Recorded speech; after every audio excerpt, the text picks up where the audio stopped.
En la primera clase avanzamos sobre todas las raíces históricas del problema y ya para la clase de hoy sería el cierre pues, de lo que se abordó para la clase de la vez pasada. Vamos a empezar con el referéndum que se celebró en Venezuela a finales del año 2023, que es básicamente donde nos quedamos. Analizaremos las aristas de dicho conflicto en el presente y además vamos a hacer una comparación con el caso de las Malvinas, a ver en qué punto hay paralelismos, en qué punto hay diferencias, importantes diferencias. Y luego para la clase que viene vamos a hablar exclusivamente sobre las Malvinas, para luego en otra clase hablar sobre el caso de Paraguay, lo que ha sido la guerra de la Triple Alianza, cómo es que ha crecido y se ha configurado Paraguay a lo largo del tiempo, las condiciones particulares que tiene. Es un país sin acceso al mar, bueno, es un caso muy curioso. Ok, como en donde nos quedamos la clase pasada, vimos que recientemente en Venezuela se iba a celebrar un referéndum que contiene 5 preguntas sobre el ejercicio de la soberanía del país sobre el Esequibo. Primera, ¿está usted de acuerdo en rechazar por los medios, conforme al derecho, la línea impuesta fraudulentamente por el laudo arbitral de París de 1899, que pretende despojarnos de nuestra Guayana Esequiba? Segunda, ¿apoya usted el Acuerdo de Ginebra de 1966 como el único instrumento jurídico válido para alcanzar una solución práctica y satisfactoria para Venezuela y Guyana en torno a la controversia sobre el territorio de la Guayana Esequiba? Tercera, ¿está usted de acuerdo con la posición histórica de Venezuela de no reconocer la jurisdicción de la Corte Internacional de Justicia para resolver la controversia territorial sobre la Guayana Esequiba? Cuarta, ¿está usted de acuerdo en oponerse por todos los medios conforme a derecho a la pretensión de Guyana de disponer unilateralmente de un mar pendiente por delimitar de manera ilegal y en violación del derecho internacional? Quinta, ¿está usted de acuerdo con la creación del Estado Guayana Esequiba y se desarrolle un plan acelerado para la atención integral a la población actual y futura de ese territorio que incluya, entre otros, el otorgamiento de la ciudadanía y cédula de identidad venezolana conforme al Acuerdo de Ginebra y el derecho internacional, incorporando dicho Estado en el mapa del territorio venezolano?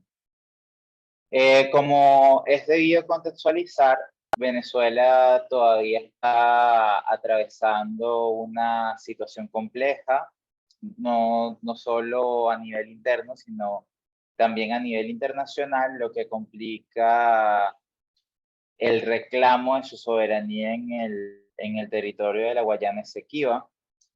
Y aquí hay que ver varias cosas. Primero, este es un territorio que tiene una vialidad bastante pobre, muy inadecuada.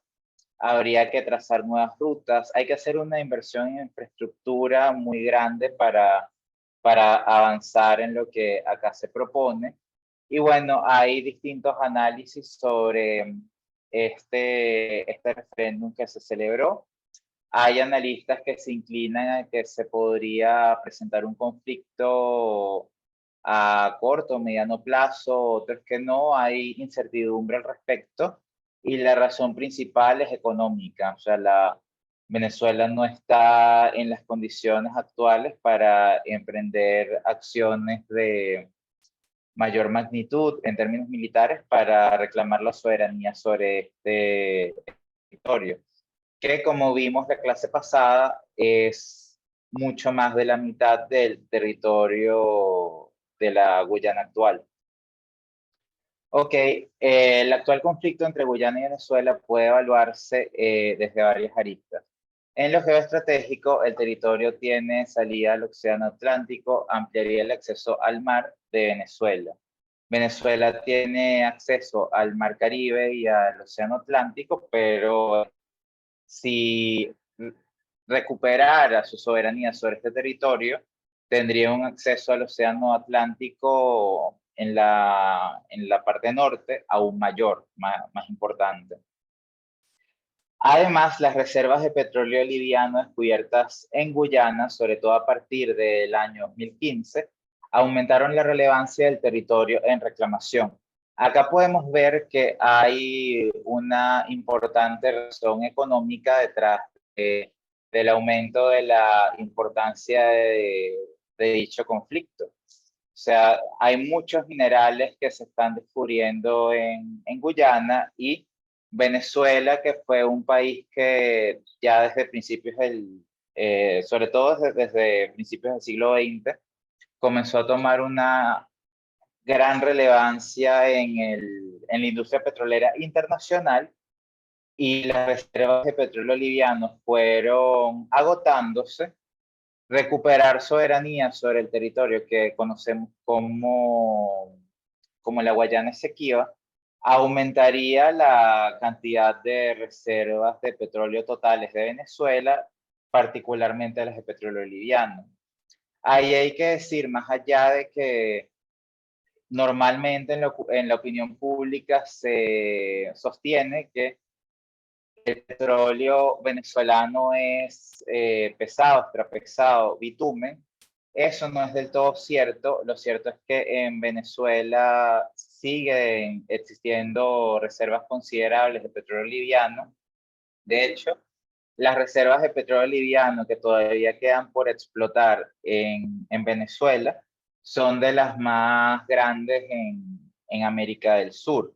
Lo que pasa es que por temas estratégicos se ha decidido darle prioridad al petróleo extrapesado y dejando las reservas de petróleo liviano para un futuro.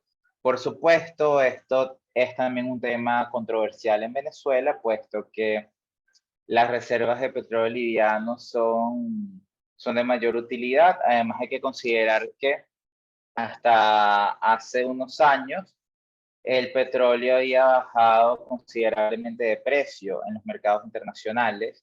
Más aún el petróleo que vende Venezuela, que es una mezcla, y que Venezuela sobre todo exporta su petróleo más pesado. Entonces todo eso hay que tomarlo en consideración en este caso. Y aquí, además de evaluar los intereses de Guyana y Venezuela, así como sus aliados, hay aquí que tomar en consideración que también están los intereses de las petroleras. No es un secreto que las empresas de alguna forma están detrás de las negociaciones que llevan a cabo gobiernos y otros, están también detrás de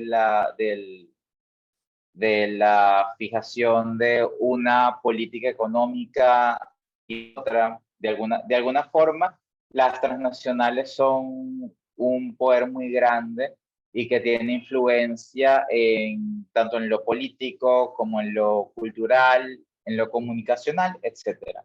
Entonces, todo esto hay que verlo. Y bueno, Guyana ha sido aliado estratégico actualmente de las principales potencias occidentales, mientras que Venezuela se ha ido acercando cada vez más a países como China, Irán, Rusia, etcétera. Vemos de todas formas que hay también un movimiento interesante, y hay países que de alguna forma están en el medio y sirven para acercar a Occidente y Venezuela, como Turquía e India. India, por ejemplo, es un importante aliado de Estados Unidos, y aún así tiene importante cooperación con el gobierno venezolano. Entonces todo esto hay que tomarlo en cuenta. No hay que verlo todo en términos de blanco y negro, porque también hay un importante espacio gris que hay que considerar, que hay que evaluar, que hay que analizar y que hay que estudiar.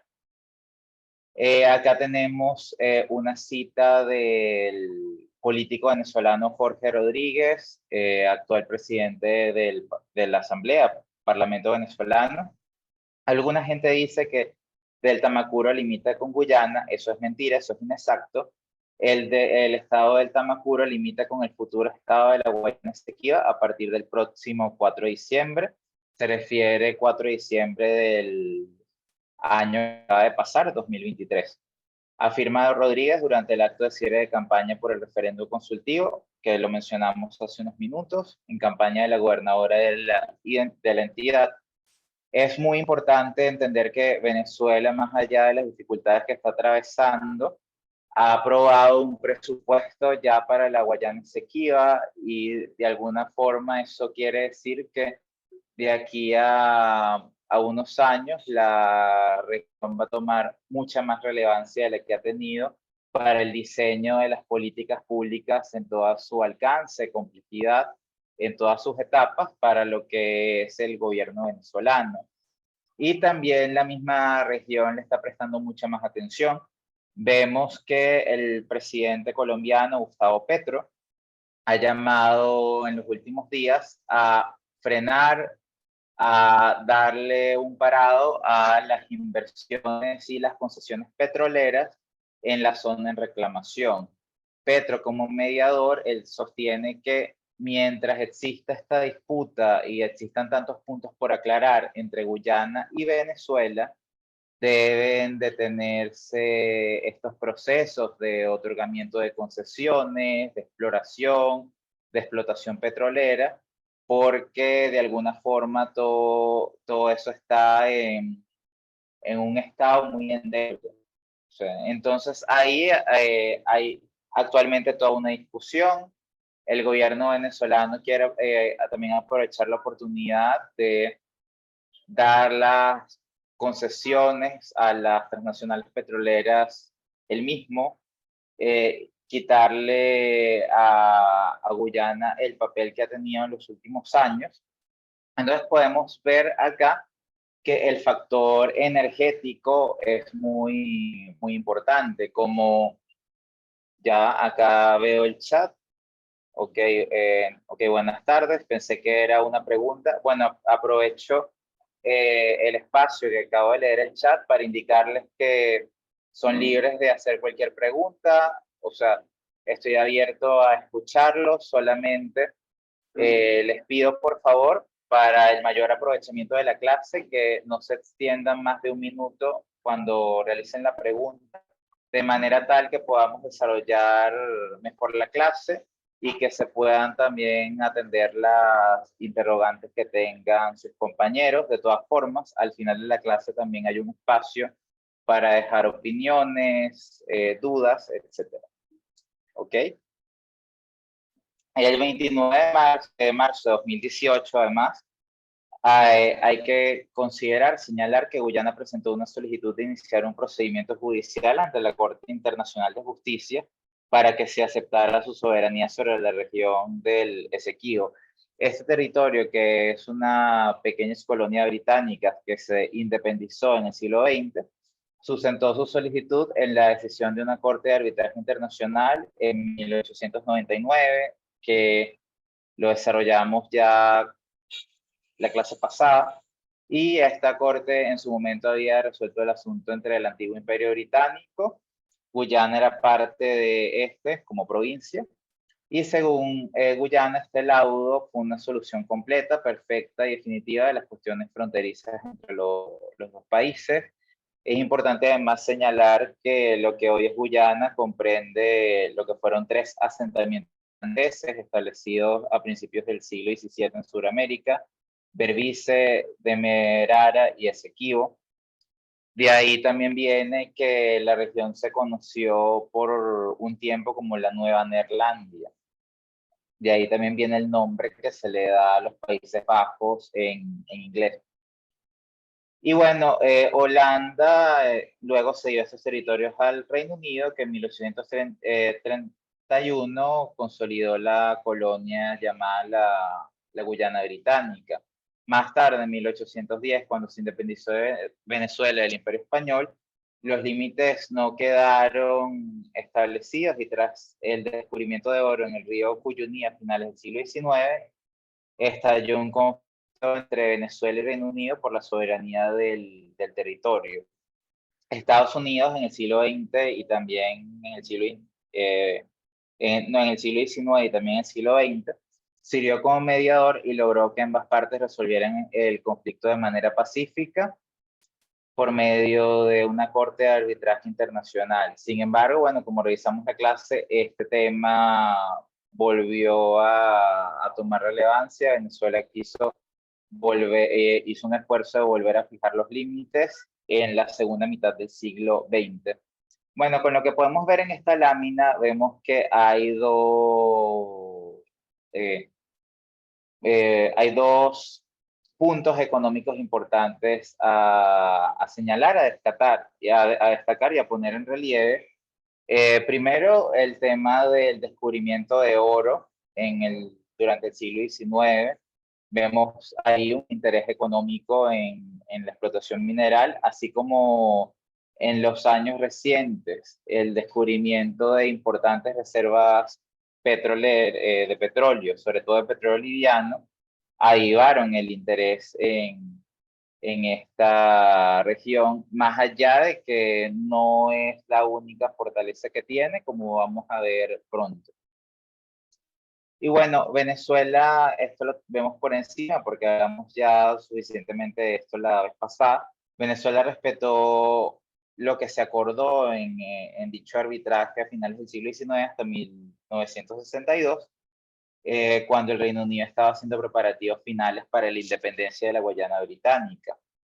En ese momento aseguró con pruebas, con base en documentos que le permitían a Venezuela defender sus afirmaciones con base en el derecho internacional, que el laudo fue arbitrario y además era nulo.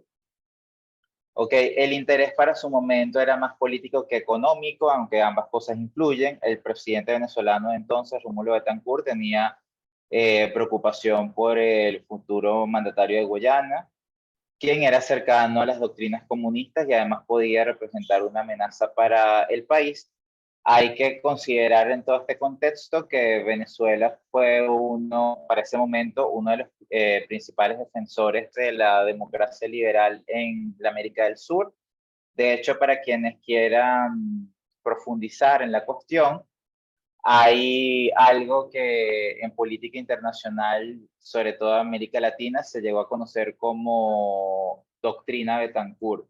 Entonces, quienes estén interesados pueden investigar sobre el tema y ahí podrán precisar sobre esta cuestión y el rol que Venezuela en su momento tuvo para la defensa de la democracia liberal representativa y además estaba durante buen tiempo, durante la mayor parte del siglo XX, fue un importante aliado de los Estados Unidos. Ok, además en documentos diplomáticos, fuentes que se lograron consultar, se logró establecer que en verdad se creía, había la duda, la sospecha de que el presidente de Guyana para su momento podía establecer una suerte de Cuba en Sudamérica. Entonces, por esta razón, él era considerado una amenaza para la estabilidad de la región. Venezuela creía que era necesario crear una suerte de cordón sanitario para contener a este país y lo que podía implicar que la ideología comunista se fuera extendiendo. Y entonces se pidió ahí la asistencia de Reino Unido y se llegaron a nuevas negociaciones. Reino Unido, lógicamente, respondió y señaló que la disputa fronteriza ya había sido resuelta a finales del siglo XIX. Además, en los primeros años del siglo XXI, el problema no nada más se agudiza por el área que está en reclamación, sino también por la plataforma continental. Ahí nos referimos también a las aguas de lo que actualmente se reconoce como Venezuela y lo que actualmente se reconoce como Guyana, a pesar de estar en reclamación. Y vemos que algunas concesiones se han otorgado en territorio que es totalmente reconocido como venezolano por el derecho internacional, lo cual ha sido una de las principales protestas del gobierno venezolano. Hay un área de Venezuela, de su extensión en el mar territorial, que no está en discusión su soberanía, y esta área correspondiente a la proyección del estado del Tamacuro ha sido tocada por algunas de las concesiones que se han otorgado, lo cual obviamente es una violación a la soberanía venezolana. Y bueno, según Venezuela, Guyana, el Acuerdo de Ginebra, firmado en la segunda mitad del siglo XX, al buscar financiamiento para la explotación de los recursos descubiertos en los primeros años del siglo XX con empresas como ExxonMobil. Y en 2013 Venezuela llegó a incautar un buque de investigación petrolero de Guyana e incluso arrestó a sus tripulantes. De acuerdo al memorial que presentó Venezuela a la Corte, su único interés en la región es el respeto y la protección del hábitat natural de las poblaciones indígenas, tal y como lo ordena la Constitución venezolana. Además, busca la protección del delta Macuro, que está ubicado en áreas adyacentes a las planeadas para explotar, pues podría afectar la desembocadura del Orinoco y el mar territorial venezolano en el Atlántico.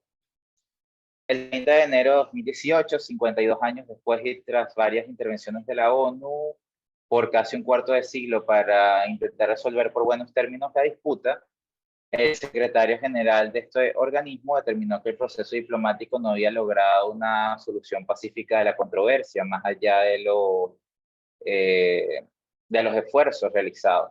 Y con base en el Acuerdo de Ginebra, Guterres determinó que la mejor manera para resolver el conflicto era abriendo un caso ante la Corte Internacional de Justicia, como sucedió. No obstante, Venezuela asegura que el Acuerdo de Ginebra no estipula que la decisión del secretario general de la ONU sea vinculante, sino que esto es solo una recomendación y que la vía judicial distorsionó y obstaculizó el propósito de alcanzar un arreglo práctico y mutuamente satisfactorio del territorio en disputa, como lo determina el propio Acuerdo de Ginebra. Además, Venezuela cita el principio del derecho que asegura que ninguna corte puede ejercer jurisdicción sin el consentimiento claro e inequívoco de las partes. Entonces, Venezuela además alegó que consideraba que Guyana había creado una campaña internacional de descrédito en su contra, presentando una lucha irregular entre un país poderoso militarmente. Si ponemos las cosas en contexto, el ejército venezolano es 40 veces más grande que el de Guyana, contra una pequeña nación que intentaba defender 2/3 de su territorio y donde vive al menos una cuarta parte de la población venezolana. Es decir, acá de alguna forma estaba también mostrándose la lógica del país fuerte contra el país débil, e incluso desde ciertos sectores de la izquierda regional hay críticas hacia la posición ya de este reclamo de Venezuela porque para algunos es una muestra de imperialismo, una suerte de imperialismo. Y por eso ciertos sectores de izquierda, a pesar de apoyar a Venezuela en algunos asuntos, en el asunto de Guyana no lo hace. Por supuesto, podríamos hablar de que existen muchas razones para ello, no, esa no es la única, no es la exclusiva, pero al menos es la razón que señalan de forma pública y notoria. Entonces, para el ministro de Relaciones Exteriores venezolano, para el momento, calificó eso como una maniobra estridente y agresiva. La controversia, como vemos, sigue. Ambas partes se acusan una a la otra de no querer encontrar una solución durante todo el proceso de negociación. Para Guyana, irremediablemente, el siguiente paso ha sido ese, pues tomar el procedimiento judicial en la Corte Internacional de Justicia, pero para Venezuela era preciso agotar todas las medidas de negociación que fueron estipuladas en el Acuerdo de Ginebra y en la Carta de las Naciones Unidas. Ok, acá tenemos que ver y analizar esto. Creo que esta es una de las más importantes. ¿Venezuela ejerce o no soberanía sobre el territorio en reclamación? Podemos decir que mayoritariamente no. Sin embargo, un poco. ¿Por qué? Bueno, porque la parte oriental de la isla fluvial de Anacoco, en el río Cuyuní, se encuentra bajo la soberanía de Venezuela, más allá de que esto está en la zona en reclamación. Por razones obvias, Guyana protesta por esto desde hace muchos años. debido a que Guyana ejerce soberanía sobre la zona de reclamación en este momento. Sin embargo, Venezuela, al menos en lo que respecta a esta isla, es ella la soberanía. Para Venezuela, la totalidad de la isla está fuera del área en litigio, mientras que para Guyana, esta es la parte oriental que ha sido usurpada en un acto de anexión del ejército venezolano cuando el ejército venezolano decidió ocupar militarmente esta isla en el año 1966. El territorio entonces es reclamado como parte integrante de la jurisdicción de los estados Bolívar y del Tamacuro. Es decir, Venezuela está ahí, ejerce soberanía, sin embargo, Guyana no reconoce la presencia venezolana en este territorio, lo considera, lo llama una usurpación. Y acá también para aclarar, porque vemos que a veces los términos se pueden interpolar, sin embargo no son sinónimos. Guayana es una región en Sudamérica y su gentilicio es guayanés, mientras que Guyana es un país con el que Venezuela tiene una controversia territorial y su gentilicio es guyanés. La Guayana Esequiba entonces sería un territorio en reclamación donde se encuentra el río Esequibo y su gentilicio sería esequibano. La Guayana Esequiba incluiría parte de lo que hoy es Venezuela y parte de la zona en reclamación que reclaman tanto Venezuela como Guyana.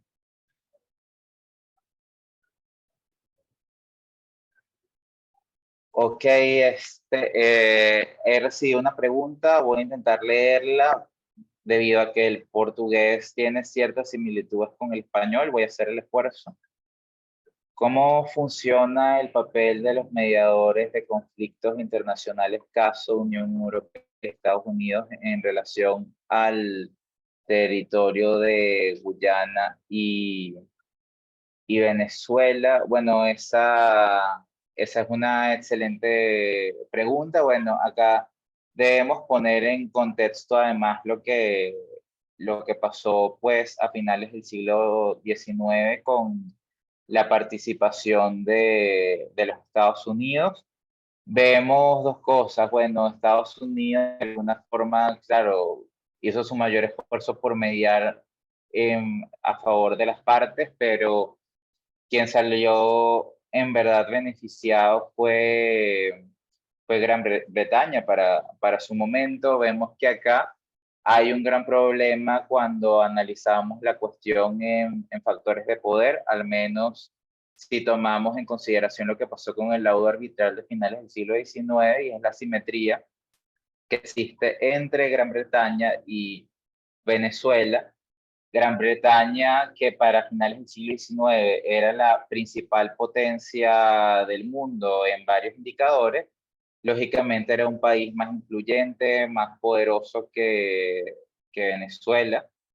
Todavía Guyana para ese momento además era provincia británica. Vemos además que aunque hemos avanzado mucho en el derecho internacional, influyen muchas variables. De hecho, hay una frase que se repite continuamente, que los estados poderosos hacen lo que quieren y los estados menos poderosos hacen lo que pueden. Es decir, los estados más poderosos tienen un rango mayor para la impunidad, más allá de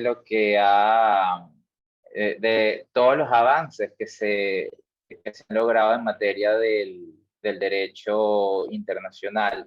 Lo relevante acá es que sí, Venezuela tiene muchos documentos para demostrar su legítima soberanía sobre el territorio del Esequibo, y hay muchas pruebas para señalar que en verdad la decisión no fue apropiada, la que se tomó en su momento en el siglo XIX. Si se da por la vía diplomática, si se da por la vía judicial, pero siendo objetivos, siendo honestos, sabemos que hay muchas variables que influyen en estas cuestiones.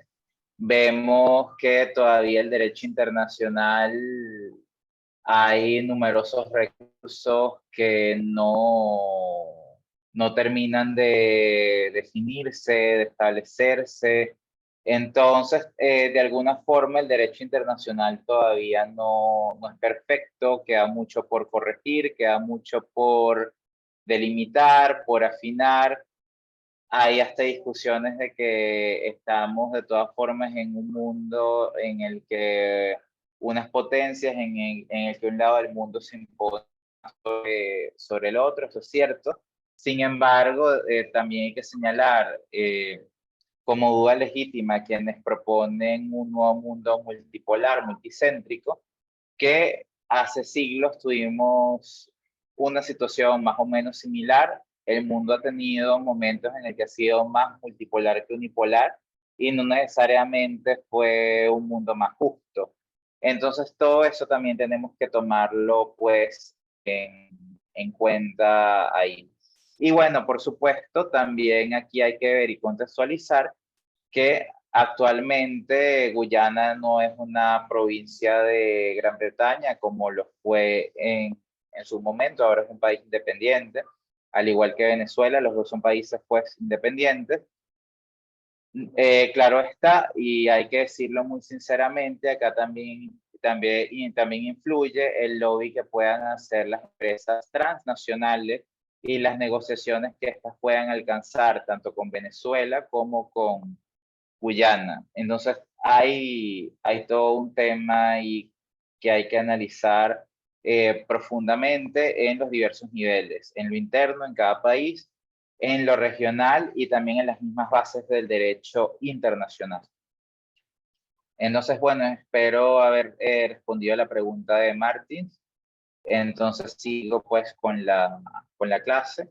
Bueno, y analizando además la génesis de dicho conflicto y que ahora vamos a entrar además en una breve comparación y un breve análisis con el caso de las Malvinas, que va a ser la clase de la clase que vamos a tener luego.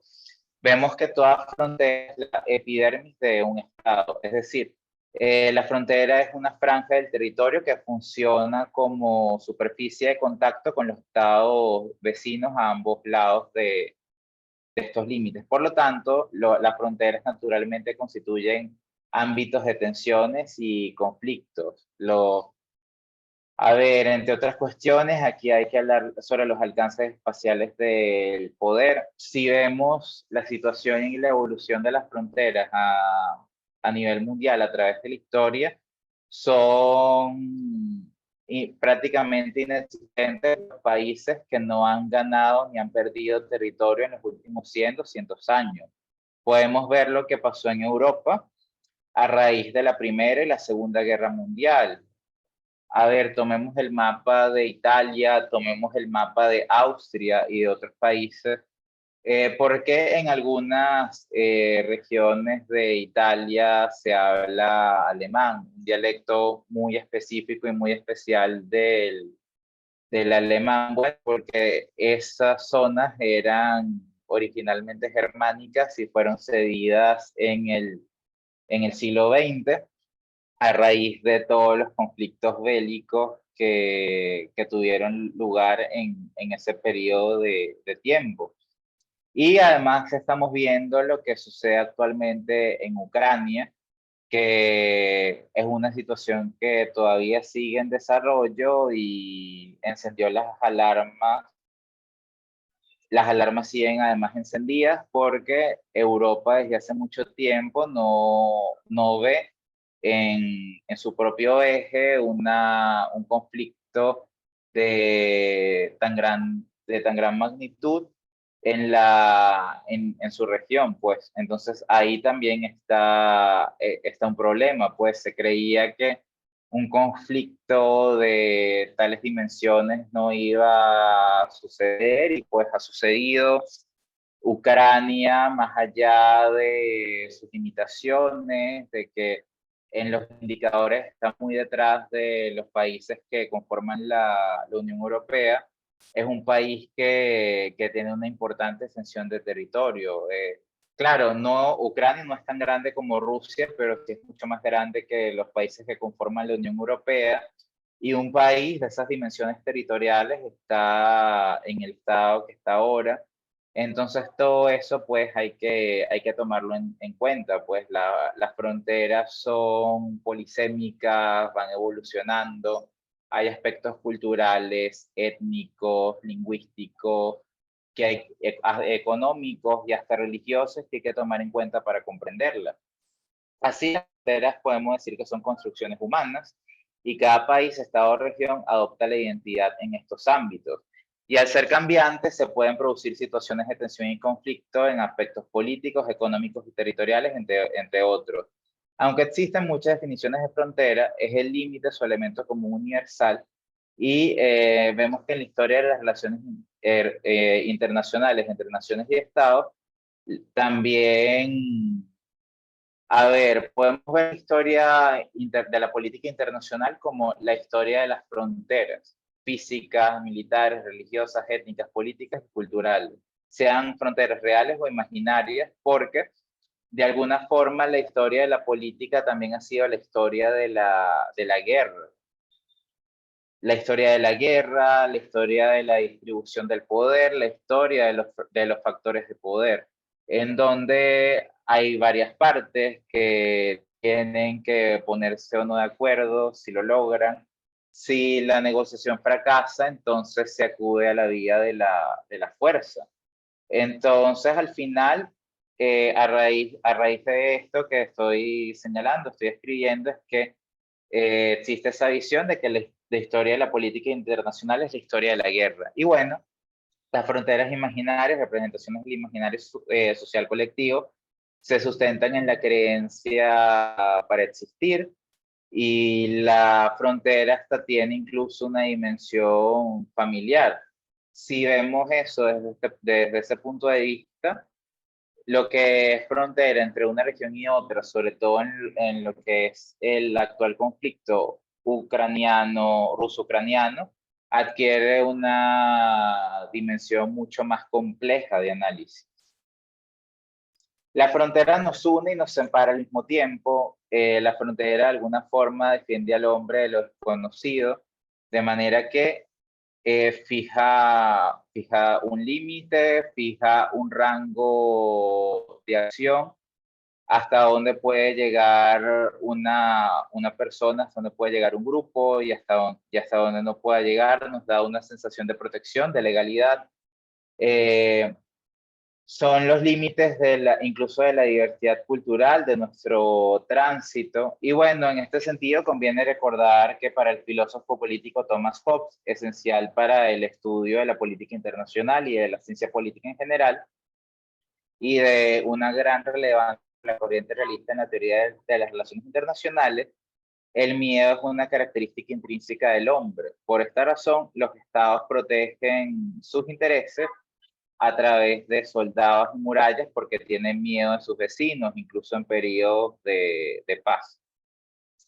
Okay, ahora ya con este contexto y que ya abordamos suficientemente la cuestión del Esequibo, vamos a analizar la cuestión de las Malvinas en comparación al Esequibo antes de entrar a la clase que nos compete para la próxima oportunidad.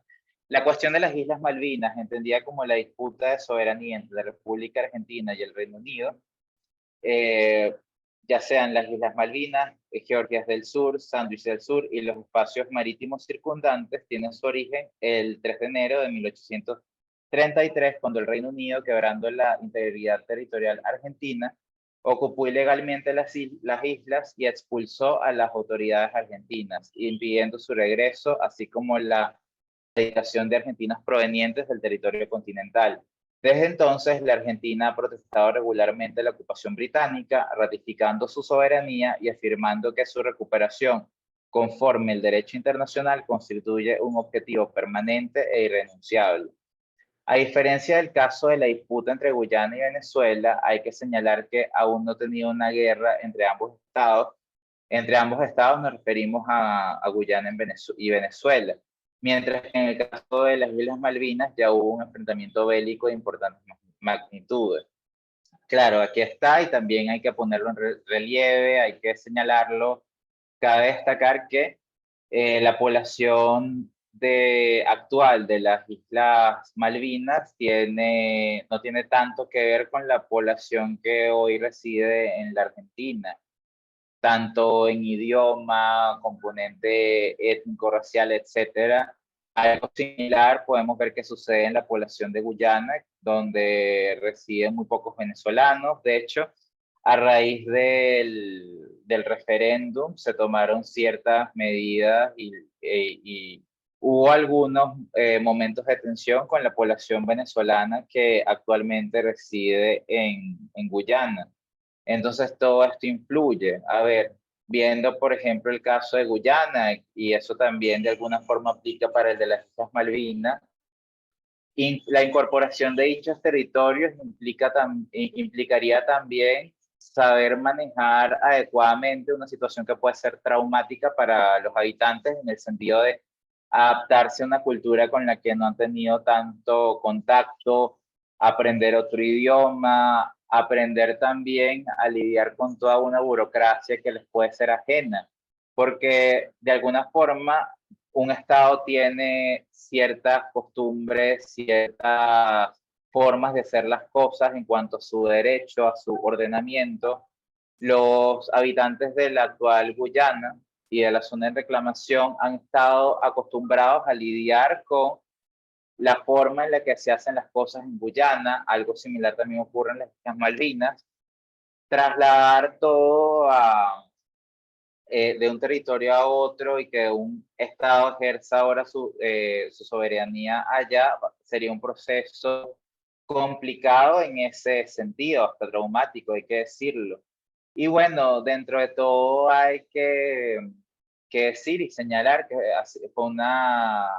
un gran paso que tomó el gobierno venezolano durante la segunda mitad del siglo XX es que los guyaneses han tenido la oportunidad de solicitar la nacionalidad venezolana si lo desean. Hay todo un trámite que se puede hacer en territorio venezolano, no es de ahora, sino ya desde hace mucho tiempo, que quienes provengan de Guyana se les podía conceder la nacionalidad venezolana y ese era un gran paso. Y también considero yo personalmente que en la medida que las condiciones sean mejores, tanto en la Argentina como en Venezuela, los propios habitantes de estos territorios, tanto de Guyana como de las Islas Malvinas, van a querer pertenecer a dichos estados. Todo eso también hay que tomarlo en cuenta, hay que comparar cuestiones como desarrollo humano, facilidad de tránsito, calidad de vida, etcétera. O sea, hay muchas cosas que tocar, que analizar. Y desde la década de 1970 ha habido 6 disputas interestatales importantes en todas partes sobre fronteras marítimas y reclamaciones de islas en el sector sur del Océano Atlántico, siendo la Guerra de las Islas Malvinas la más intensa y prolongada y fuerte que se vivió en la región.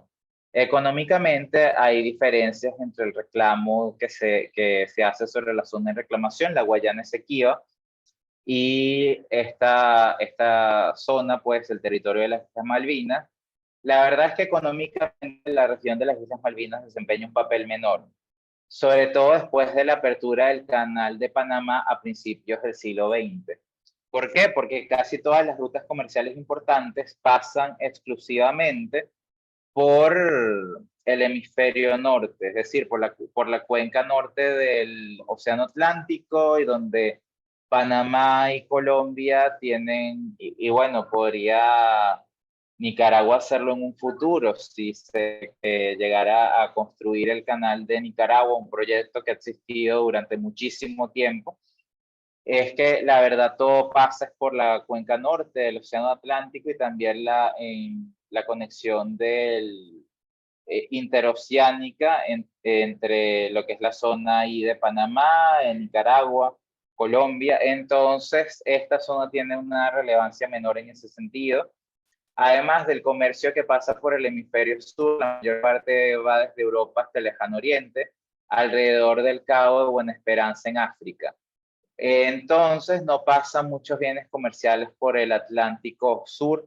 Esta zona no tiene la importancia que tiene lo que es el eje de Panamá, incluso todas estas islas del Mar Caribe, la importancia que tiene Cuba, que tiene Margarita y todas estas islas que están norte del Mar Caribe y que tienen una gran importancia estratégica.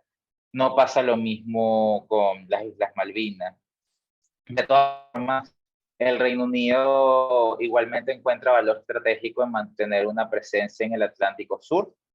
Las Islas Malvinas en un momento han proporcionado al Reino Unido un punto de parada para varias rutas marítimas que conectan sus territorios. Estas islas, de hecho, formaban parte de una cadena más grande de islas que los británicos reclamaban en el Atlántico Sur.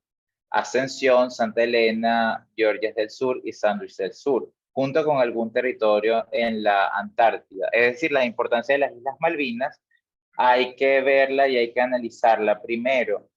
En el momento en el que se dio el conflicto, que fue durante el siglo XIX, y además de ello hay que analizar la problemática en la prolongación que tienen las Islas Malvinas y la importancia que tienen estas islas en, en la relación que tienen con otras islas próximas a las Malvinas.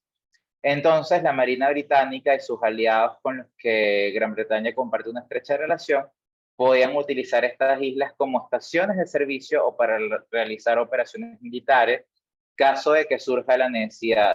El Reino Unido ha insistido en conservar las Islas Malvinas porque son una parte del gran dominio estratégico que amplía el alcance de Londres desde el Atlántico Norte hasta el Atlántico Sur. Ok, por otro lado, hay que ver también el factor político, hay que ver las cosas desde el punto de vista de Argentina. Si lo vemos desde las asimetrías del poder, esto también es visto como un acto de imposición del fuerte al débil, sobre todo en una época como el siglo XIX, cuando el derecho internacional estaba aún menos desarrollado, donde estas acciones eran todavía más comunes y donde, a ver, la República Argentina estaba en una posición muchísimo más débil y Gran Bretaña además estaba en una posición mucho más favorable para actuar de esta forma.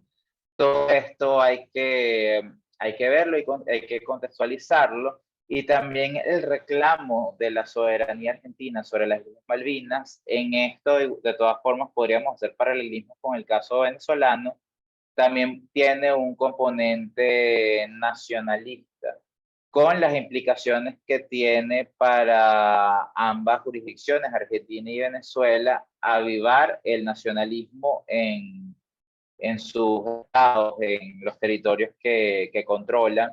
Entonces hay que considerar muy bien cómo fue el conflicto en las Islas Malvinas, cómo es que se fue gestando, cómo fue evolucionando y sobre todo cómo era la situación interna. Porque las acciones que se toman en política exterior también tienen una correspondencia con la situación interna de un país en particular. Eso es una de las primeras cosas que tendrá que evaluar. Lo que se hizo con lo que hizo el Estado argentino en un momento, lo que fue el enfrentamiento bélico, pues por la soberanía que Argentina señala que es legítima, que tiene el Estado argentino sobre las Islas Malvinas, hay que verla también en esa dirección, como una respuesta hacia lo interno, hacia el nacionalismo, que es una corriente muy fuerte en la Argentina, y las mismas variantes del peronismo. Todo eso hay que verlo y Venezuela, claro, con otras condiciones, que hay similitudes y diferencias entre lo que es la cultura argentina, la cultura venezolana. También en Venezuela hay sectores nacionalistas hay distintas corrientes del nacionalismo en Venezuela que habría creo que estudiar cada uno en su justa dimensión para comprender cómo es que es manejado el tema del Esequibo y en ese sentido comprender cómo el reclamo del Esequibo también es un mensaje que se lleva hacia lo interno. Y lógicamente, esto también guarda una relación con la situación que actualmente hay en Venezuela y donde el nacionalismo entraría a jugar un papel en el manejo de la situación interna en Venezuela, así como pues en Argentina. Y bueno, las Islas Malvinas son un archipiélago ubicado al sur de América Latina, América del Sur, que constituye una provincia británica cuya capital es Port Stanley. Tiene una extensión territorial aproximada de 2.000 kilómetros y una población de menos de 5.000 habitantes, así como una densidad demográfica de 5,4 habitantes por kilómetro cuadrado, ocupadas sucesivamente por franceses, ingleses y españoles. Las islas quedaron bajo el dominio argentino en 1816, pero en 1833 fueron ocupadas por los ingleses, que desde entonces mantienen la soberanía sobre el archipiélago, a pesar de las reiteradas protestas de Argentina, que ha reclamado regularmente negociaciones al respecto. Acá también vemos un punto de conexión entre lo que es el reclamo de Venezuela por el Esequibo y lo que es el reclamo de las Islas Malvinas, que ambos son territorios que han sido punto de encuentro de distintas culturas. Más allá de las diferencias que, bueno, por encima ya señalamos, advertimos entre lo que es la cuenca norte del Océano Atlántico y lo que es la cuenca sur, sobre todo en la evolución de las rutas de comercio que hemos vivido, hemos experimentado a partir del siglo XX. Y bueno, la reivindicación del país austral sobre las islas llegaron a su punto supremo el 2 de abril de 1982, cuando tropas argentinas al mando del general Mario Menéndez desembarcaron en el puerto Stanley, para algunos, bueno, fue rebautizado como Puerto Argentino, y algunos argentinos siguen denominando este sector como Puerto Argentino. Y ante la escasa resistencia de la reducida guarnición británica, compuesta por 49 hombres, ocuparon las Islas Malvinas. Menéndez fue designado gobernador del archipiélago y fueron enviados mayores contingentes de tropas y el representante del gobierno británico, Rex Pons, fue enviado a Montevideo. El 2 de mayo comenzó la guerra, la aviación argentina se enfrentó con cierta eficacia a la Armada inglesa que para el 21 tocaba las costas malvinenses y desembarcaba en la bahía de San Carlos. Las tropas argentinas, mal pertrechadas y alimentadas y mucho peor entrenadas que las británicas, no podían oponer resistencia seria a su enemigo. De hecho, ya para junio las tropas argentinas se habían rendido incondicionalmente. En medio quedaron los cientos de soldados muertos en combate y en hundimiento del crucero General Belgrano por parte de la Armada Británica en aguas de la zona de exclusión. Todo esto provocó una cantidad de víctimas. Esta guerra, que dura aproximadamente un mes y medio de acontecimiento bélico, en ambas partes sufrieron bajas, tanto los británicos como los argentinos. Y la derrota de las Malvinas dejó a la Argentina en una profunda crisis política, económica y social, que además pone en relieve lo que fueron las crisis de las dictaduras militares del Cono Sur, que venían gobernando bueno, lo que es la Argentina desde 1976. Todo esto pues hay que tenerlo en contexto para entender la situación. Y lo que sucedió con las Islas Malvinas, debido al descrédito del gobierno argentino ante la opinión pública nacional, obligó al gobierno militar de alguna forma flexibilizar los mecanismos de represión y se iniciaron públicamente reclamos sectoriales, como lo que ocurrió con las madres de la Plaza de Mayo, que se aglutinaron a su alrededor todo el tema de las organizaciones de los derechos humanos, las violaciones, los alegados crímenes de la dictadura militar, las marchas que estos sectores realizaban. Además, los reclamos de las organizaciones vecinales se multiplicaban y al gobierno le costaba enormemente manejar apropiadamente dicha situación. Por otro lado, y también por todo lo que implicó esto, y tanto para la preparación de la guerra como los costos posteriores, hay que considerar todos los reclamos relacionados con los altos impuestos en Argentina, el tema de la subida de los alquileres, los precios de los artículos de primera necesidad, todo esto subió. Y entonces los sindicatos emergieron del congelamiento de impuestos por los militares y además reaparecieron los conflictos y las huelgas para lograr aumentos salariales y la recuperación y normalización de los gremios intervenidos. Aquí hay que ver algo.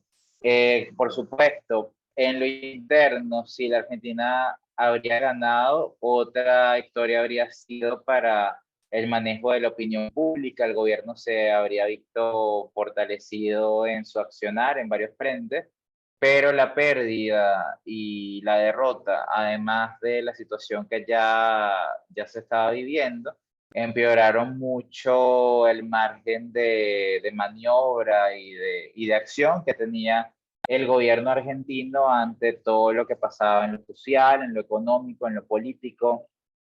En todo eso, pues hay que verlo.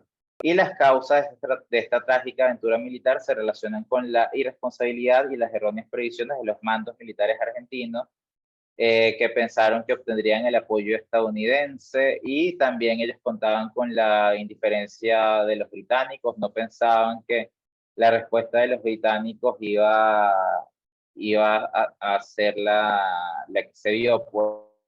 El gobierno argentino recurrió a esta alternativa, alejado de la posibilidad de un conflicto con Chile debido a la mediación papal.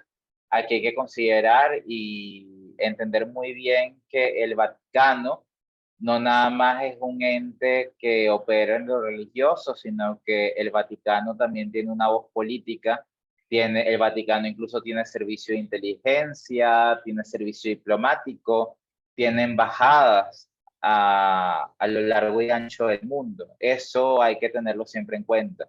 Pensamos en Vaticano y pensamos que el Vaticano nada más habla para sus creyentes, pensamos que tiene nada más una jurisdicción que afecta lo que tiene que ver directamente con la Iglesia Católica, y no es así, porque el Vaticano también es poder político, poder diplomático y también poder de inteligencia, como ya se señaló. Y bueno, entonces el gobierno argentino, alejado de la posibilidad de un conflicto con Chile, debido a la mediación papal, para alinear a las Fuerzas Armadas, todo esto también estaba detrás de un sentir nacional al irredentismo malvinense. La Argentina solo logró el respaldo latinoamericano, que más allá de que tuviera, digamos, un talante pues declarativo y moral, no era de gran importancia en lo político y en lo militar. De hecho, la Argentina no logró motorizar un mecanismo en la Organización de Estados Americanos, OEA, como el Tratado Interamericano de Asistencia Recíproca, el TIAR, utilizado en el pasado por Estados Unidos contra Cuba. Por supuesto, también ahí hay que considerar las asimetrías entre el contexto histórico y entre Estados Unidos y la Argentina, y entre Cuba e Inglaterra. O sea, las condiciones son muy diferentes. Y el gobierno argentino deseaba la negociación, pero solo podía entrar a ella si Gran Bretaña reconocía la soberanía argentina. Entonces, el último golpe al gobierno militar argentino fue el respaldo de Estados Unidos a Inglaterra, acompañado de sanciones económicas a Argentina y apoyo logístico para su aliado europeo. Entonces, todo eso ahí hay que verlo, y podemos concluir que en el caso de las Malvinas y el Esequibo, está el asunto de la intervención de potencias colonialistas en la América Latina por cuestiones estratégicas, energéticas, políticas, donde se han querido acrecentar intereses y el dominio de espacios no solo terrestres, sino también de sectores marítimos, fluviales, lacustres y aéreos. Parece que los ingleses en su historia de usurpaciones territoriales han entendido que el espacio es un factor de riqueza y un factor de poder. Sin embargo, el control del espacio no es solo un factor de riqueza, sino está asociado a una serie de factores como son la población, la capacidad tecnológica y las habilidades políticas y económicas. En la mayoría de los casos, el soporte de la riqueza de los estados recae en el espacio. Por esta razón, todavía durante el siglo XIX, es que vemos estas disputas de espacios terrestres, marítimos, fluviales, lacustres y aéreos, partiendo de la convicción que estos pueden garantizar recursos y asegurar facilidad de comunicación. Comunicación en su amplia definición del término. Y bueno, la Argentina y Venezuela deben darles a sus fronteras un desarrollo integral sostenido para que sirvan real y efectivamente a una aproximación fundada en el respeto mutuo, la convivencia fraterna y el interés recíproco. La conformación de los territorios nacionales lleva consigo también el conocimiento de los límites geográficos y el trazado de las fronteras con los estados vecinos para de esta manera legitimar plenamente la soberanía y ser admitidos como Estado soberano en la comunidad internacional. Entonces, bueno, ya con esto hemos terminado la clase, son las 5 en punto. Normalmente terminamos un poco antes para darles la oportunidad de dudas, opiniones, preguntas. Sin embargo, creo que hay algo de tiempo para ello, para quienes tengan la oportunidad, debido a que ya pasaron los 60 minutos establecidos. Entonces doy la oportunidad de que intervenga.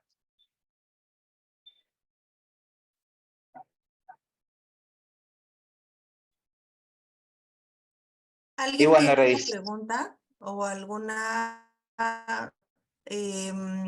Hugo, creo que era esto del que estás hablando, ¿no?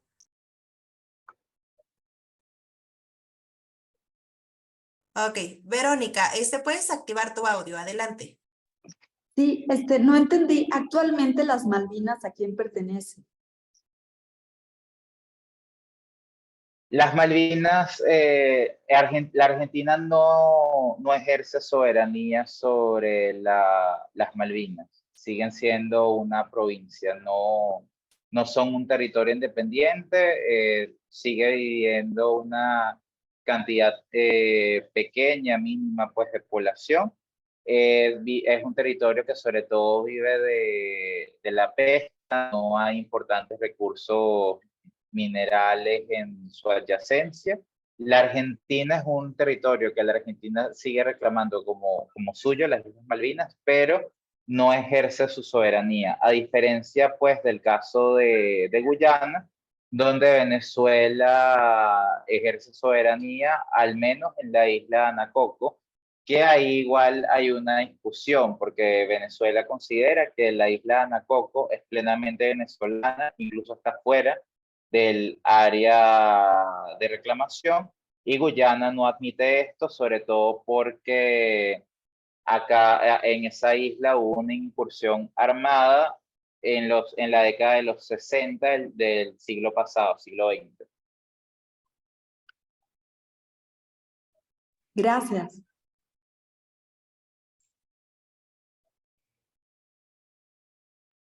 ¿Alguien más tiene alguna pregunta o alguna aportación para la clase de Vicente?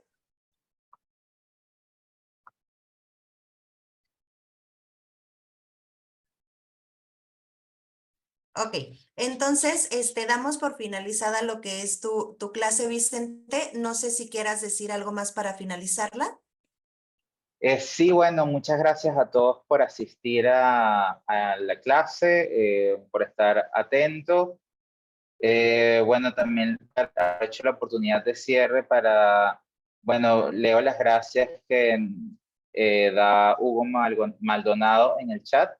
Bueno, de mi parte, pues gracias a ti y a todos los participantes de esta clase por tomarse su tiempo, por atender a todo este tema, por estar interesados en conocer la realidad de América Latina. Eso pues se aprecia muchísimo. Y nada, gracias a todos por sus buenos comentarios, por sus preguntas. Y nada, nos veremos entonces en la siguiente clase, que ya sería para el mes de febrero. Vamos a hablar en la siguiente clase exclusivamente sobre el tema de las Malvinas. Ya vamos a dar por cerrado el tema del Esequibo, ya con esta segunda clase ya hay suficientes elementos para entender la cuestión, además de entender el problema del Esequibo en comparación al asunto de las Islas Malvinas. Y ya la siguiente clase vamos a seguir abordando el caso de las Islas Malvinas y vamos a hacer, digamos, un abordaje adecuado del tema, vamos a hacer comparaciones puntuales y vamos además a hablar sobre lo que es la cuenca sur del Océano Atlántico, que es imprescindible para comprender las Islas Malvinas. Entonces, bueno, damos por cerrada la clase. Muchas gracias a todos y bueno, en verdad esto es algo que hago con mucha pasión y bueno, ustedes a mí me dan las gracias como veo en el chat, pero honestamente les digo y con el corazón en la mano que esta es mi pasión y disfruto mucho dando estas ponencias. Nos vemos. Muchísimas gracias, Vicente, por compartir una clase más, por compartir tu experiencia. Nos estamos viendo en la siguiente clase, que el tema es bastante interesante. Muchas gracias a los que estuvieron conectados. Que tengan una excelente tarde y los abrazo muy fuerte.